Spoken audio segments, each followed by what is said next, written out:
నమస్తే అందరికీ. నేను ఇంట్లోనే నెయ్యి ఎలా ప్రిపేర్ చేస్తున్నానో చూపిస్తా చూడండి. నేను ఫస్ట్‌గా స్టోరేజ్ చేసుకున్న మీగడని మిక్సీ వేశాను.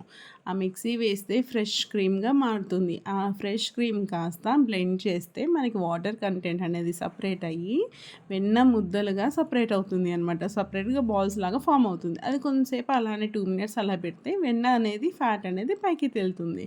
సో, ఇంకొక ఆప్షన్ ఏందంటే మనం ఆ బాల్స్ వెన్న బాల్స్ లాగా చేసుకొని చల్ల వాటర్‌లో వాష్ చేసుకోవాలి. ఎందుకంటే నార్మల్ వాటర్‌లో వాష్ చేస్తే వెన్న కాస్త కరిగిపోతుంది. కాబట్టి నేను చల్ల వాటర్ ఎంచుకున్నాను.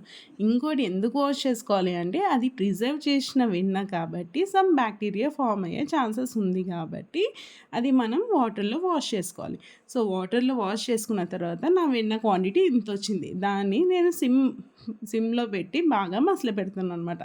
బాగా మసలపెట్టేటప్పుడు ఒక 2-3 టైమ్స్, 4 టైమ్స్ మీకు కన్సిస్టెన్సీని బట్టి మీరు తిప్పుతూనే ఉండాలి. ఎందుకంటే అడుగంటొద్దు. అడుగంటితే మనకి నెయ్యి క్వాంటిటీ అనేది ఎక్కువ రావదు.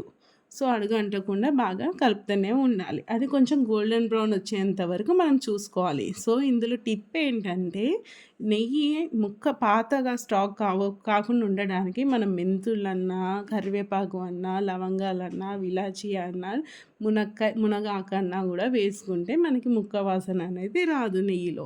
ఇంకోటి ఇందులో మా పిల్లల కోసం నేను సపరేట్‌గా చేశాను. అండ్ మా పెద్దవాళ్ళ కోసం కూడా సపరేట్‌గా ఉంటుంది నెయ్యి. ఇది ఆల్రెడీ పాత స్టాక్. సో, ఈ ఫ్రెష్‌ది కాస్త నేను అందులో స్టోరేజ్ చేసుకుంటాను.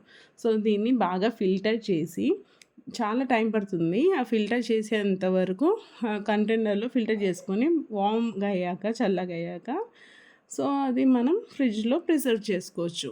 సో, మొత్తం ముక్క చుక్క లేకుండా కూడా నేను ఫిల్టర్ చేసేసుకొని చల్లగా అయిన తర్వాత నేను ఫ్రిడ్జ్‌లో అనేది స్టోర్ చేసుకుంటాను. Bye bye.